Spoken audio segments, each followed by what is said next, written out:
ভারতের 18তম লোকসভা নির্বাচনের ভোট গণনা চলছে। শেষ খবর পাওয়া পর্যন্ত 384টি আসনের চূড়ান্ত ফল ঘোষণা করেছে নির্বাচন কমিশন। এর মধ্যে 184টিতে জয় পেয়েছে বিজেপি, অন্যদিকে কংগ্রেস জয় পেয়েছে 72টি আসনে।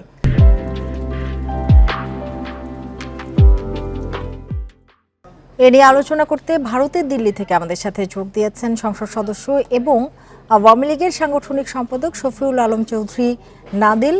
উত্তরা থেকে আছেন জাতীয় পার্টির প্রেসিডিয়াম সদস্য ফখরুল ইমাম এবং রাজধানীর সেগুন বাগিচা থেকে আছেন সমাজতান্ত্রিক শ্রমিক ফ্রন্টের সভাপতি রাজিকুজ্জামান রতন।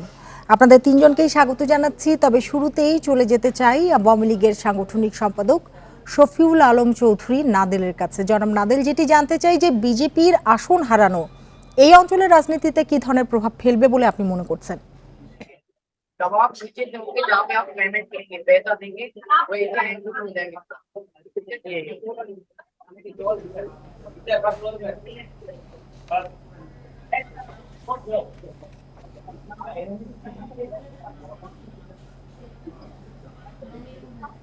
শফিউল আলম চৌধুরী নাদেল, আপনি নিশ্চয়ই আমাকে শুনতে পাচ্ছেন?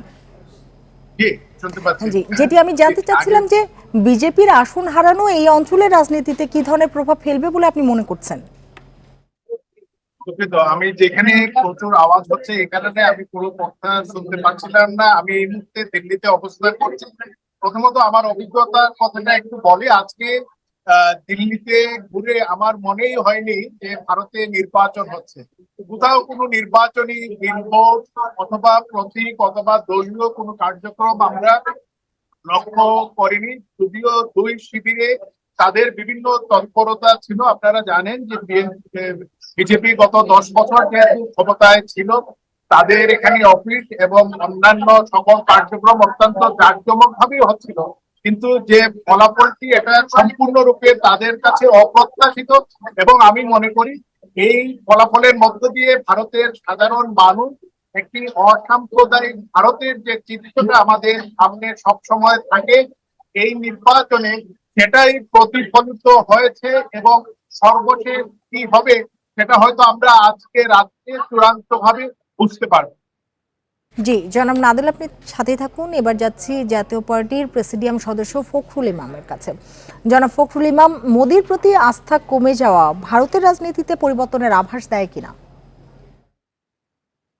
ধন্যবাদ আপনাকে। অবশ্যই আভাস দেয়, কারণ আমরা দেখেছি উনি অনেক কথা বলেছেন। লাস্টলি বলেছেন যে গতবার পেয়েছিলাম 300-র কাছাকাছি, এবার পাবো 400। এটা একটা ভয়াবহ সংবাদ, কারণ 400 পেলে হয় কি, কনস্টিটিউশন বদলে যায়, কনস্টিটিউশনের বদলাবার তার ক্ষমতা এসে যায়। এবং ভারতে যেসব কনস্টিটিউশনের বদলাবার তার ছিল, ওই আপনার প্ল্যান ছিল, সে ভারতকে অনেকভাবে কনস্টিটিউশনের এক ধারা বদল করতে উনি চেয়েছিলেন। যার ফলে রাহুল গান্ধী আজকে তার প্রথম স্টেটমেন্টে বলেছে যে এই নির্বাচনটা আমরা কনস্টিটিউশনকে রক্ষার নির্বাচন, ভারতের জনসাধারণের রক্ষার নির্বাচন, ভারতের যে ইনস্টিটিউশন গুলো আছে তাকে রক্ষার নির্বাচন। যেভাবে আপনার ব্যবহার করা হতো, আপনার এই ওদের বিশেষ করে সরকারি যে সংস্থাগুলো, সেটা বাধা দেওয়ার। সুতরাং এখানে একটা জিনিস ক্লিয়ার, ভারতে ভারতে আপনার ধরেন 6টা কিন্তু ন্যাশনাল দল আছে, মাত্র 6টাই কিন্তু আপনার নির্বাচনে অংশগ্রহণ করেছে, এবং 6টাই নির্বাচনে অংশগ্রহণ করেছে এবং ইনক্লুসিভ নির্বাচন। এতে ভারতের জনগণ যে রায়টা দিয়েছে, এটা মোদী সরকারের, মোদীর জন্য, বিজেপির জন্য একটা দুঃখজনক। বিজেপি 240টা আসন পায় কিনা সন্দেহ আছে এককভাবে। সুতরাং একটা কোয়ালিশন সরকার গঠন হচ্ছে, এবং কোয়ালিশন সরকার, আপনি জানেন কোয়ালিশন সরকার আসলেও যে কোয়ালিশন সরকার 54টা বা 55টা সদস্য নিয়ে কোয়ালিশন সরকার হবে। আরো কথা বলবো, ফখরুল ইমাম থাকুন আমাদের সাথে। এবার চলে যেতে চাই সমাজতান্ত্রিক শ্রমিক ফ্রন্টের সভাপতি রাজিকুজ্জামান রতনের কাছে। জনাব রতন, এই নির্বাচনের যে ফল বাংলাদেশ ভারত সম্পর্কে কোনো প্রভাব ফেলবে কি? ধন্যবাদ। বাংলাদেশের সমাজতান্ত্রিক দল বাসদ এবং সমাজতান্ত্রিক শ্রমিক ফ্রন্টের পক্ষ থেকে সবাইকে। যে কোনো নির্বাচন দেশের অভ্যন্তরে যেমন তার প্রভাব ফেলে, আন্তর্জাতিক সম্পর্কের ক্ষেত্রেও তার একটা প্রভাব ফেলে। ভারত হচ্ছে 140 কোটি মানুষের দেশ, যার মধ্যে 96 কোটি হচ্ছে ভোটার।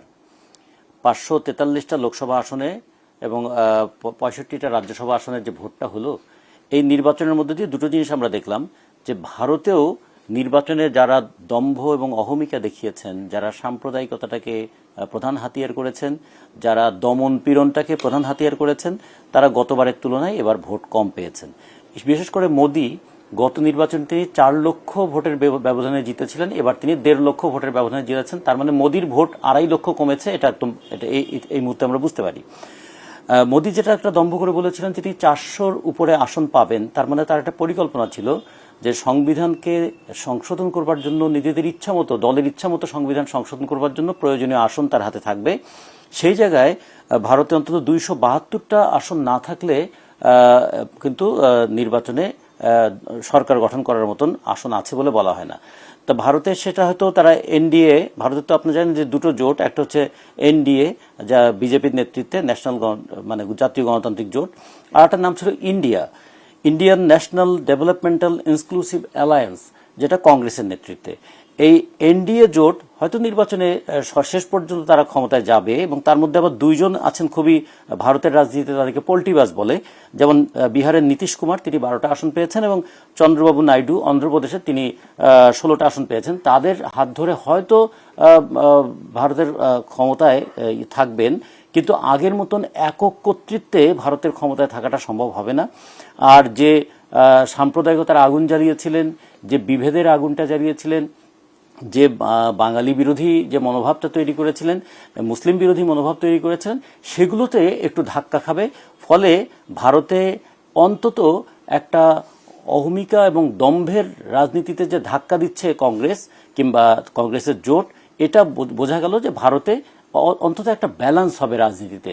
যেমন গত 2টা নির্বাচন আপনারা জানেন, 2014 সাল এবং 2019 সালে কংগ্রেস কিন্তু বিরোধী দলও হতে পারে নাই, কারণ বিরোধী দল হতে গেলে 55টা সিট লাগে। কংগ্রেস 2014-তে পেয়েছিল 44টা, আর 2019-এ পেয়েছিল 52টা। এইবার কংগ্রেস কিন্তু আবার আসবো আপনার কাছে, আবারও একটু যেতে চাই শফিউল আলম চৌধুরী নাদেলের কাছে। জনাব নাদেল, পশ্চিমবঙ্গে তৃণমূল কংগ্রেসের আধিপত্য আরো বাড়ল, বাংলাদেশের অমীমাংসিত যে ইস্যুগুলো রয়েছে সেগুলি কি চাপে পড়বে কিনা?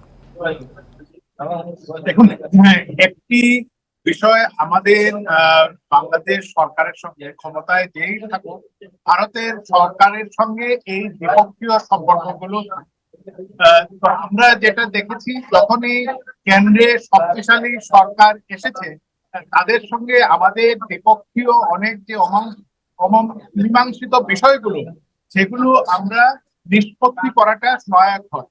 ভারতের কেন্দ্রে যখন দুর্বল সরকার থাকে, এই বিষয়গুলো নিয়ে আমরা আসলে খুব বেশি কাজ করতে পারি না।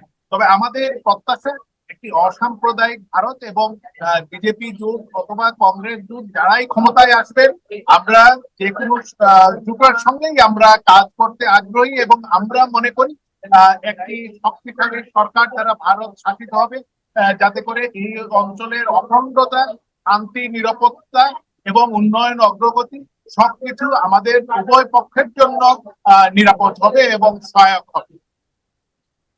জনাব নাদেল থাকুন আমাদের সাথে। আবারও যেতে চাই জনাব ফখরুল ইমামের কাছে। ফখরুল ইমাম, আপনি কোয়ালিশন সরকারের কথা বলছিলেন, বিজেপিকে যেহেতু জোট সরকার গঠন করতে হচ্ছে, ফলে একটু চাপে থাকবে কি? অবশ্যই অনেক চাপে থাকবে, কারণ এই এনডিএতে 5টি দল আছে যারা আগে আপনার এই কংগ্রেসের সঙ্গে ছিল। এই 5টি দল কিন্তু এখন এনডিএর জোটভুক্ত। সুতরাং এটা একটা খুব রিস্কি গেম যদিও নয়, তবু আমি মনে করি একটা চাপে থাকবে। কারণ কোয়ালিশন গভর্নমেন্টের এতদিন 2 বছর 2 টার্ম, তারা 2 টার্ম কিন্তু একক শক্তিতে গভর্নমেন্ট চালিয়েছে। এখন কিন্তু কোয়ালিশন সরকার অতটা আপনার শক্তিশালী কেন্দ্রীয় সরকার কিন্তু হইতে পারবে না। এখন বিরোধী দলের কথাও তাকে শুনতে হবে এবং জনগণের কথা শুনতে হবে, এবং যেভাবে জনগণ চায় সেভাবেই কিন্তু দেশটা চালাইতে হবে। জি, জনাব ফখরুল ইমাম থাকুন আমাদের সাথে। আবারও যেতে চাই জনাব রাজিকুজ্জামান রতনের কাছে। জনাব রাজিকুজ্জামান রতন, যেটি জানতে চাই যে বিজেপির কোন সিদ্ধান্তগুলো ভোটের যে ফল সেটিকে প্রভাবিত করেছে?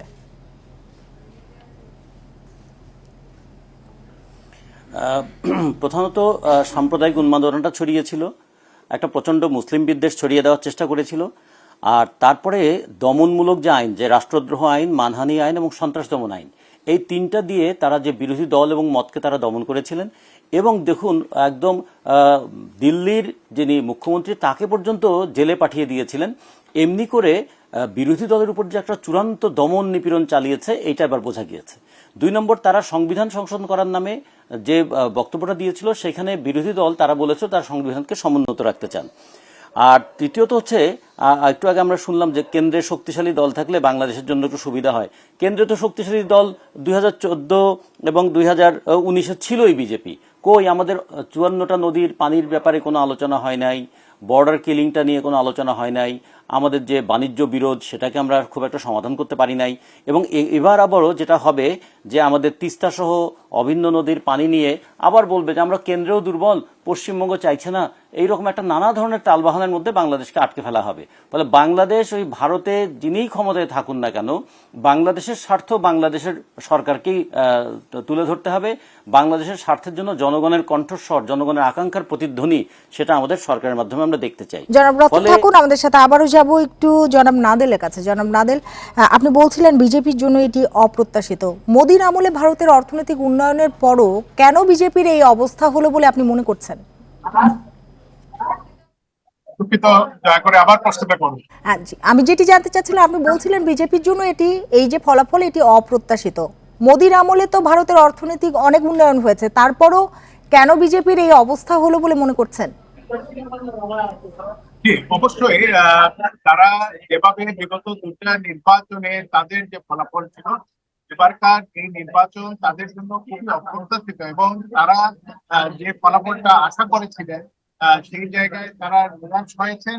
এবং আমি মনে করি একটি বিশেষ করে কংগ্রেস নেতৃত্বাধীন যে জোটটি, তারা কিন্তু সংবিধানকে খুব সামনে নিয়ে এসেছিলেন এবং এটাকে তারা একটা বড় ইস্যু করেছিলেন। বিজেপি যে জায়গায় ধরেছিল যে তারা নির্বাচিত হলে অনেক পরিবর্তন আনবে, সেই জায়গায় আমরা দেখেছি কংগ্রেস নেতৃত্বাধীন যে জোটটি, তারা বিভিন্ন প্রচারণায় তারা সংবিধানের পক্ষে থাকার জন্য তাদের দেশের মানুষকে আহ্বান করেছিলেন, এবং এটাই প্রতীয়মান হয় কারণ মানুষ কিন্তু অনেকটাই তাকে সাড়া দিয়েছেন। আজকে বিভিন্ন দুই জুটি বিভিন্ন আঞ্চলিক দলগুলোর সঙ্গে তারা করে যাচ্ছে। আপনার জনাব নাদেল থাকুন আমাদের সাথে, আবারও যাব জনাব ফখরুল ইমামের কাছে।